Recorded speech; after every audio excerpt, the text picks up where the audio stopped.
Hello and welcome back to part 2 of my visit to St Mary's of Edwinstowe in Nottinghamshire. We're going to continue round the church with Greg as he describes the different things around the church, in particular the stained glass windows and more of the history of the church, and hopefully we'll find out more about Greg and being a Sherwood Forester and being a long bowman. So let's continue on round St Mary's and see what Greg has to say. Anything else you want to add before we finish? Well, you notice the stained glass windows? Yes, beautiful. Because they traditionally came up and they endowed windows for all sorts. The newest one we've got is to a local farming family. In that corner, yeah. They put one up there. Yeah. And in fact, their nephew was married a couple of years back in this church. Really? So they were lighted candles in the window Brilliant. for his wedding. Lovely. So it was a special treat for them. But yes, there were various people who endowed the windows. This one is particularly spectacular. That's lovely. Because that was made by the villagers. Yes. Working with a stained glass expert to celebrate the millennium. Ah. And so they've got various elements. Yeah. So you've got the music Yes. in the top there because Thoresby Band is famous for playing in this part of the world. Yep. Down there are the people gathered in the Sherwood Forest. Yes. Because they had a millennium pageant. Right. That they gathered together. Yeah. So all the different aspects of that. And at one point they put that in the library, but then it wasn't. They didn't have enough room when they reimagined the library Right. for various things. Yeah. And we decided we would be able to display it, and luckily somebody had the bright idea of backlighting it. It's a wonderful so you've thing. got the Sherwood Forest Yeah. and the history of Edwinstowe, Brilliant. and that was for the millennium. Yeah. And then over here as well, part of that similar celebration was this tapestry embroidery of Oh, look at that. the village life, and so many people contributed, and you can tell that there were some very basic children contributing. Oh yes, look at that. Isn't that wonderful? This is the old Hooked up there. the old St King Edwin School, Yes. which was a Victorian building. Now if you could look very closely, you'd see it's very fine stitching, and I thought it was done by machinery. And then when we had a group of ladies coming round, they got quite irate and said, "No, I can tell you that because I know who did that." The major oak took nearly 2 years to do. Gosh. Because it's such fine stitching. It's beautiful. You had to wait for very bright sunlight Yep. before she could do it. Yes. So it was just absolutely beautiful. And these are the field patterns Yes. of the time. Yes. These are the street patterns of the time. Here is the pit, which is now looking a bit more like this because they're putting up several hundred houses on that site. I was talking to my cousin Sue was going to come with me today, but she couldn't. But her husband used to work at the pit. Ah, yes. Yeah. Yeah. Yeah. Yes, it was one of the last ones to close Yeah. when they shut down all the coal mines. Yeah. But these are all evidence of various things happening. So you've got the Royal Oak is still there. Yeah. This is now smoke and ice. Yeah. One or two things have got demolished, Yes. sadly, because people move on. Yeah. And it's a reflection of the time. Absolutely. And it's a beautiful. It is. It's wonderful. And the nice thing about it is the church was the only place where we could hang it properly. So we were very And it happy fits to into receive this. it. Yes. It hangs beautifully in this bit, doesn't it? Yeah, we were very happy to receive it. Yes. But a lot of love and care went into this. You can tell that by just looking at it. We've even got Centre Park's dome here. Oh yes. Yeah. Yeah. Thank you, Greg. Thank you. Pleasure. Just one question. As you were walking away from just now, you've got your arrows in your, Yes. in your pouch. Is it a pouch or Quiver. quiver? Sorry. Well, yes and no. Excuse me, I shall remove the hat. Yeah. Otherwise I'll knock it off. The arrows themselves Yes. are an art form because modern day arrows are here, but the old arrows are like this one. This one has got look at that. silk Yes. to tie it on. Yeah. The feathers are always from one wing of a goose. Oh, wow. Not always the left, not always the right, No. but left and right. All these feathers were the same wing because the curve of the feathers would help the arrow spin in the air and be more accurate, just like rifling of a bullet. Wow. And so you had the Fletchers would do this. Yes. Here you've got the ash. There you've got the different arrow heads for different purposes. And here you've got often bone. This is called the knocking point. And mine, these are what they call target arrows. Yeah. Mine's got a white one. Yeah. And I've got white flights. Yeah. Because if I'm firing in the forest and I miss the target, I want to be able to find it.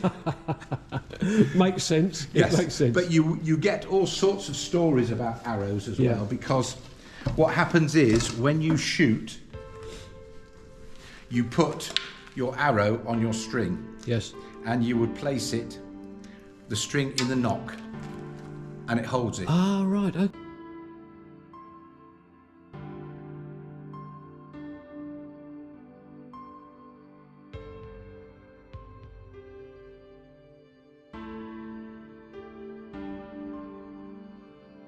Okay.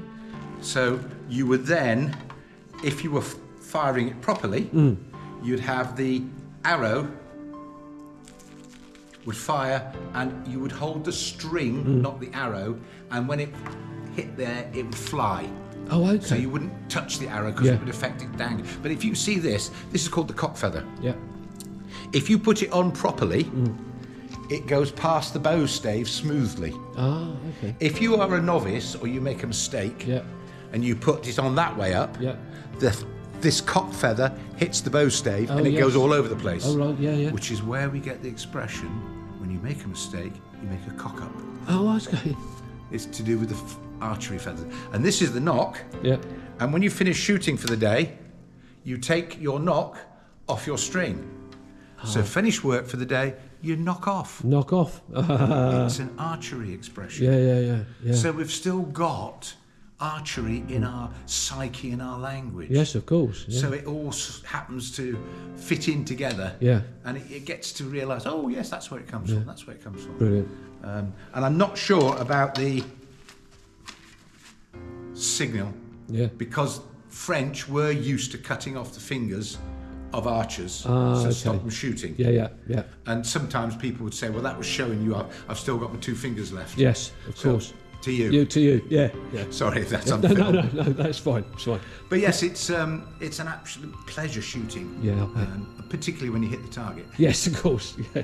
Well, look, Greg, thank you very much. I really appreciate your time, and I'm going to have a little bit of a wander around myself, and just. But I really appreciate your effort to come out today. It's an absolute joy and a pleasure because worshipping this church was very special. Because not only of the history of legend, but the history true. Yeah. Because this is one of the early Christian churches in England. Yeah. Brilliant. And it's very special. Yeah, absolutely. Thank you very much. Thank you. Thank you, Kevin. Thank you. Well, that was absolutely fascinating. Talk to Greg about the finer points of the archery, in particular the arrows, how they've changed. As you said, his arrows are target arrows. But before I completely leave St Mary's, I wanted to really speak to Greg about the stained glass windows, and Greg was very, very kind to agree, and he put his shall we call it a uniform back on, so that he could continue telling me about the St Mary's and the stained glass windows. So let's have a listen to see what Greg has to say. Well, Greg and I were just talking about the stained glass windows, and one in particular, which is just in front of where Greg's standing. And Greg, you were telling me about this window. Could you please tell me what you were saying about it just now? Well, this actually represents the three angels that are mentioned in the Bible. St Gabriel, St Raphael and St Michael, who is the leader. Yes. And St Michael led the church armies against the devil and the dragon in Revelations. And he is depicted, that's why he's depicted with a sword. Yes. And in fact, this window was put in and is dedicated to the memory of James Fane Alexander, who was a 17th Lancer.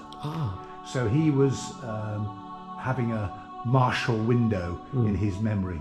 And we really enjoyed that. And funny enough, St Michael's Day is normally the 29th of September each year. Yeah. And in the old days, many churches would celebrate the feast of St Michael. Right, okay. I say 3 angels because if you have a Bible with what they call the Apocrypha, that means the books they missed out, one of them contains a Saint Uriel.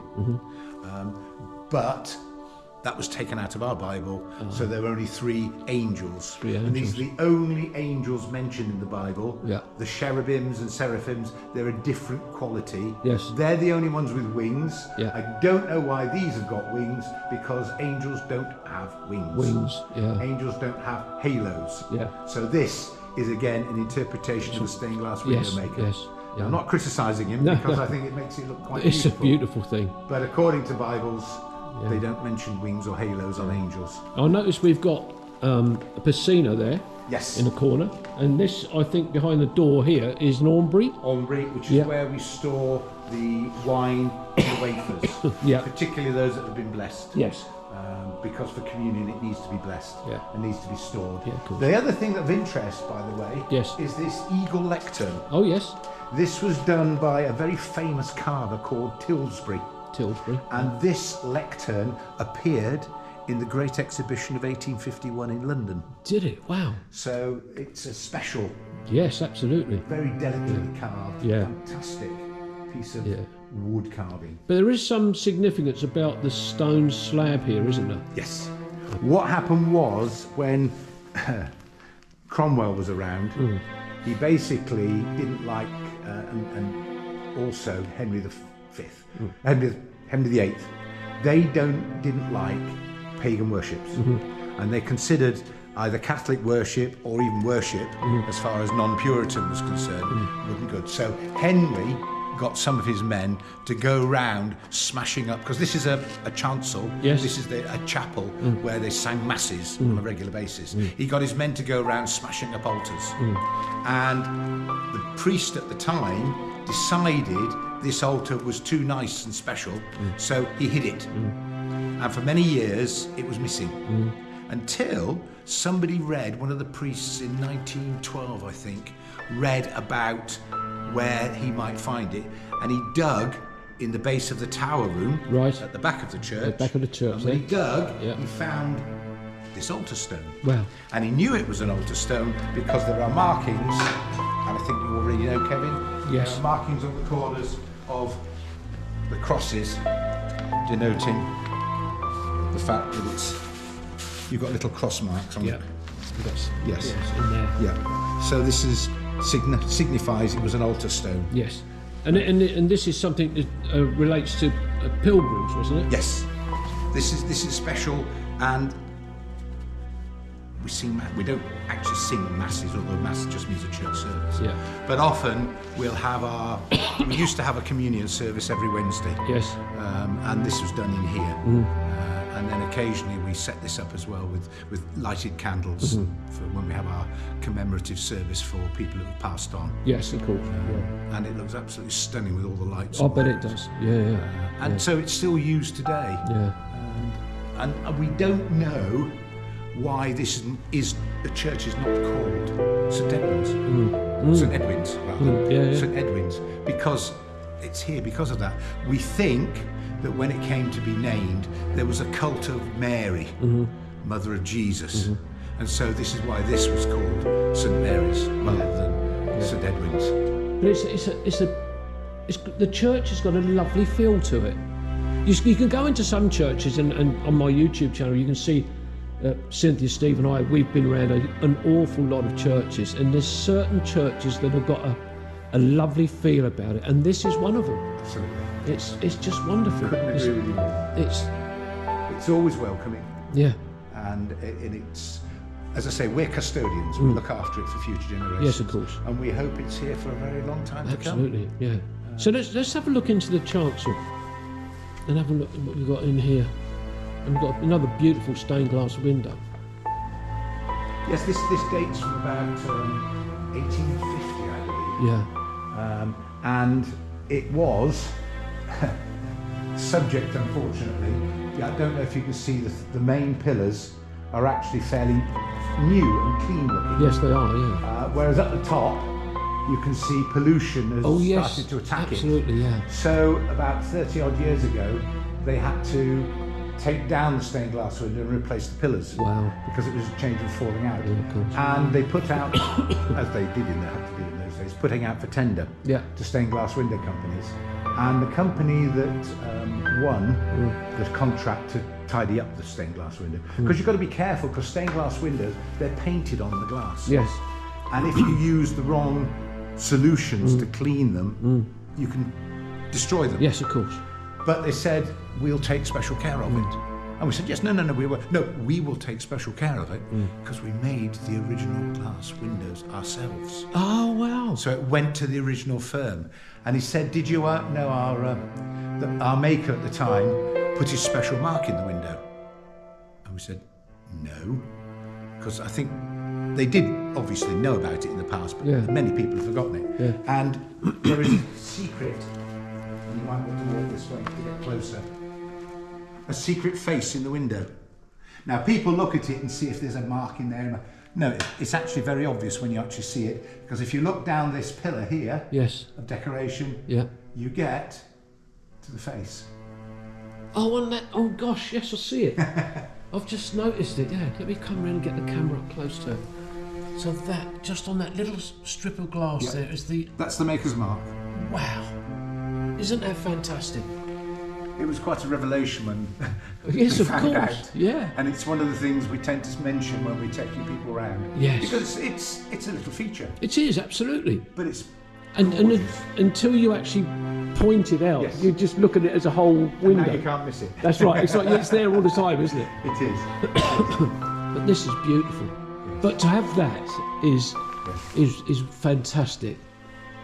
Yeah. Because most churches couldn't afford stained glass. No, of course not. No. It was a special thing, and I was told that blue.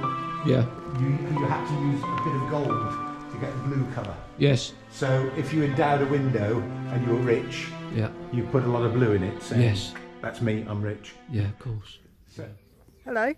If you've enjoyed Kevin's video today, why not subscribe to his Kevin's Rambles YouTube channel, give us a like and follow us in the future, and we'll see you on the next one. Thanks a lot. Bye bye.